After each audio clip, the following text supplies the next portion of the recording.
नमस्कार। BSc IPF की इस श्रृंखला में आज हम बात करेंगे आर्बिट्राज फंड इस विषय में। ये हाइब्रिड कैटेगरी में आता है। इसमें इक्विटी और डेट का दोनों का कॉम्बिनेशन तो होता ही है, लेकिन आइए समझते कि आर्बिट्राज फंड कैसे काम करते हैं और जिस तरीके से वो काम करते हैं क्या वो हमारा रिस्क एपेटाइट और गोल सेटिंग और फिनेंशियल प्लानिंग में कहीं फिट होता है क्या। सबसे पहले समझते हैं कि आर्बिट्राज क्या होता है, आर्बिट्राज फंड क्या होता है। लेकिन आर्बिट्राज फंड समझना है उसके पहले समझेंगे आर्बिट्राज। दो पार्टियों में, दो लोगों में, दो जगह में जो कोई भी डिफरेंस होता है उसको एक लेवल पर आना, उसको एक लेवल पर लेकर आना मतलब आर्बिट्राज। अब आर्बिट्राज फंड जो कोई भी एयूएम कंपनी इकट्ठा करेगी, वो जब आर्बिट्राज फंड उसे कहेगी तो वो इक्विटी में मेनली निवेश होगा। उसके बाद थोड़ा कंपोजिशन डेट का भी रह सकता है, लेकिन 65% के ऊपर 90% तक अक्सर ये इक्विटी में ही रहता है। आर्बिट्राज अब कौन से दो लोगों के बीच का या कौन से दो चीज़ों के बीच का फ़र्क एक में लाना है, तो बहुत बार जिनको स्टॉक मार्केट से जो अवगत है, बहुत बार ऐसा देखने को मिलता है कि कैश मार्केट में किसी एक कंपनी का शेयर 100 रुपये में ट्रेड हो रहा है, वही चीज़ फ्यूचर्स में 108 रुपये में ट्रेड हो रही है। सो इन दोनों के बीच का फ़र्क यदि हम देखेंगे तो वो है 8 रुपये का। इसको बहुत बार हमारे मन में ये सवाल आता है कि क्यों ना हम कैश में खरीदें और फ्यूचर्स में बेचें, तो ये 8 रुपये का जो फ़र्क है वो हम इन कैश कर सकते हैं।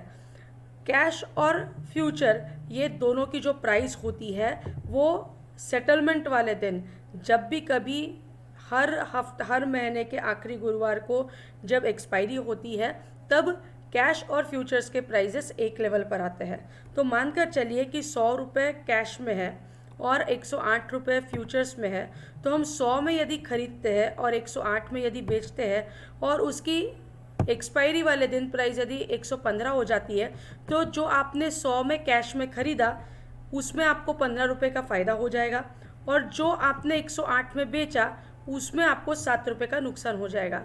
तो ये 15 और ये 7, इन दोनों को यदि ऐड करते हैं तो हमें 8 रुपये का फ़ायदा हुआ, जो पहले दिन हमें होना अपेक्षित था। सो ये दोनों के बीच का फ़र्क हम आर्बिट्राज अपॉर्चुनिटी इसको कहते हैं। आर्बिट्राज करके यदि हम इंडिविजुअल निवेशक है तो भी इस चीज़ का लाभ ले सकते हैं, लेकिन जब पैसा आर्बिट्राज फंड में लगता है तो फंड मैनेजर इस तरीके से अपॉर्चुनिटी को खोजता है और इसका फ़ायदा खुद के लिए करा लेता है।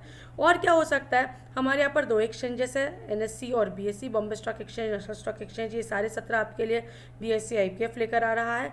कभी कभी होता है कि एनएससी में 55 में भाव चल रहा है कोई एक शेयर का, बीएससी में 58 में भाव चल रहा है, तो एनएससी में ले लिया जाता है, बीएससी में बेच दिया जाता है और क्लियरिंग सेटलमेंट में वो चीज़ें एडजस्ट हो जाती है। तो ये 3 रुपये का फ़ायदा हम सामान्य निवेशक भी कर सकते हैं, लेकिन आर्बिट्राज फंड का जो कोई भी एयूएम होगा वो इस तरीके की अपॉर्चुनिटी फंड मैनेजर खोजेगा और इस तरीके से निवेशक को फ़ायदा कराने का प्रयास करेगा।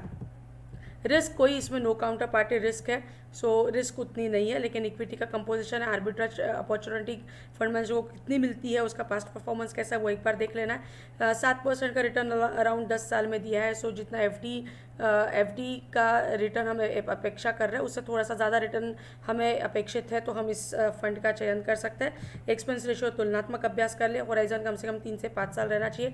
इक्विटी फंड है तो उसका टैक्सेशन भी इक्विटी के अनुसार होगा। Short term capital gain tax 15% flat, और long term capital gain tax यदि 1 लाख के ऊपर गेन हुआ है, 1 लाख के ऊपर फ़ायदा हुआ है, तो 10% उसके ऊपर टैक्स देना पड़ेगा। आज हम यही रुकेंगे।